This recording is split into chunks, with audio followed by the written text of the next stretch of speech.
네, 참 말 많고 탈 많은 주식시장 다들 수익 잘 보고 계신지 모르겠습니다. 올해는 좀 굉장히 더 많은 일들이 있었던 것 같은 느낌이죠. 여러분들에게 가장 인상 깊은 올해 주식시장 키워드가 뭐냐라고 여쭤보면은 어떤 걸 꼽으실까요? 네, 저라면 당연히 2차 전지를 꼽지 않을까 싶습니다. 2023년 주식시장의 상승과 하락을 이 2차 전지가 많이 주도를 했기 때문이죠. 자, 그냥 에코프로만 생각해도 할 얘기가 굉장히 많은데요. 2차 전지 대표 종목이라고 할 수 있는 에코프로, 이 에코프로 BM까지 해서 올해에만 각각 1300% 그리고 500%나 상승을 했고요. 그 촬영일 기준으로 보더라도 두 종목이 코스닥 시가총액 1, 2위를 기록하고 있습니다. 이 코스피 역시 2차 전지 대표주인 LG 에너지솔루션이 최근 SK 하이닉스를 업고 시가총액 2위를 차지하기도 했는데요. 네, 한 증권가에서는 한국 주식시장 전체 시가총액에서 2차전지 관련주가 무려 5분의 1을 차지한다는 분석도 있었는데요. 이 2차전지 종목들은 어떻게 이렇게 빠르게 시장을 장악할 수 있었을까요? 자, 일단 제일 먼저 산업의 친환경화라는 이 메가 트렌드였다는 점은 부정하기가 어려울 것 같습니다. 이미 많은 자동차 업체들이 내연기관차의 생산 중단 계약을 발표했고요.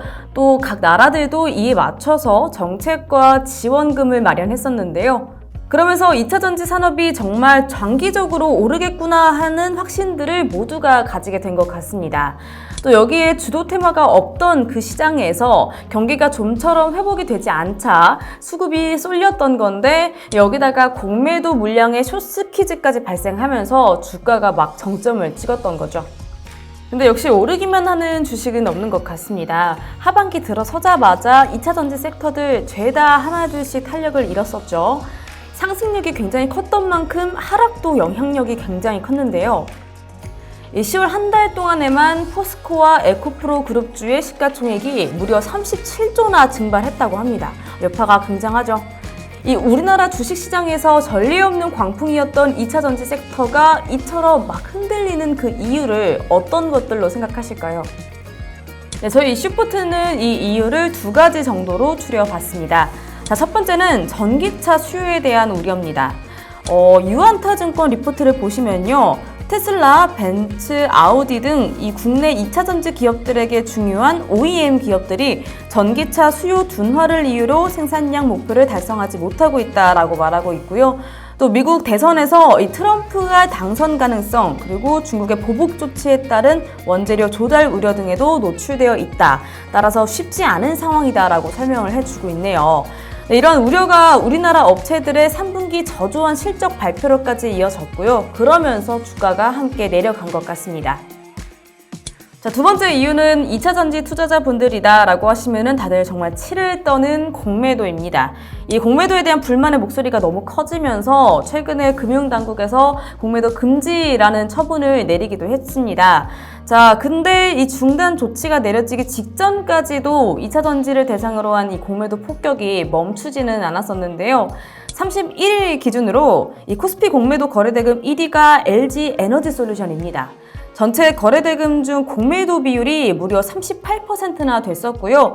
또 2위는 포스코 퓨처엠, 그리고 3위가 포스코 홀딩스였습니다. 역시 모두 2차 전지 관련주죠. 또 그리고 코스닥도 보시면은 코스닥 또한 1위가 에코프로 BM이었는데요. 비율이 22%에 달했습니다. 2위가 에코프로, 그리고 3위가 LNF로 차지하면서 코스피, 코스닥 모두 2차 전지 관련주들이 공매도 상위 금액을 차지하고 있는 모습을 보여주면서 많은 분들에게 씁쓸함을 남겼었죠. 이런 상황에서 공매도 전면 금지라는 이야기는 굉장히 반가운 소식이기는 했죠. 2024년 상반기까지만 금지하는 한시적인 정책이기는 한데요. 일단 시장에서는 첫날부터 굉장히 크게 환호를 했었습니다. 첫날 그 큰 몸집들의 그 에코프로나 포스코 홀딩스 같은 이런 포스코 그룹주들이 무려 상한가를 기록하기도 했고요. 관련주들 역시 굉장히 큰 폭으로 상승을 하면서 화답했었는데요. 지수가 무려 코스피는 5.66%, 그리고 코스닥이 7.34% 급등하면서 코스피 같은 경우에는 상승폭이 2001년 이후에 22년 만에 최대 상승폭을 보여줬다라고까지 했네요. 굉장히 역사적인 일이 아니었을 수 없습니다. 네, 직전 FOMC 회의에서 파월 의장이 당장 추가 인상을 시사하지 않은 것에 집중을 하면서 시장의 온기가 좀 돌던 차였는데요. 이 공매도 금지 소식까지 얹어지자 이제는 그래도 바닥을 짚지 않았나라는 기대감들이 높아졌습니다. 참 말 많고 탈 많은 2차전지인데 그러면 지금은 다시 사도 되는 걸까요? 요쯤에서 리포트 함께 살펴보겠습니다. 자, 증권사 리포트들 살펴보시자면 커버리지하는 종목들은 모두 다르긴 한데 내용은 좀 많이 비슷합니다. 먼저 지난 7일에 한화투자증권이 발행했던 LNF 리포트 보시자면 3분기는 부진했던 실적, 이거는 예상을 했던 부분이고 4분기 역시 악화될 것으로 전망을 하는데요. 그렇지만 2024년 1분기부터는 실적이 회복될 것이다 라고 판단했습니다. 그러면서 목표 주가는 36만 원으로 하향을 했는데 매수 의견은 유지하면서 LNF가 업종 내에서 상승 여력이 가장 높다라고 판단했다고 하고요. SK증권이 발행했던 리포트에서는 삼성 SDI를 다뤘는데요. 이 하반기 배터리 공급 과잉과 산업 내 다수 악재를 고려하더라도 주가가 과매도 그리고 저평가 구간이라고 하면서 목표 주가를 역시 68만 원으로 하향했습니다. 근데 역시 매수 의견은 유지한다라고 하고 있고요. 여기는 삼성 SDI를 2차전지 섹터 내에서 최선호주로 꼽았습니다.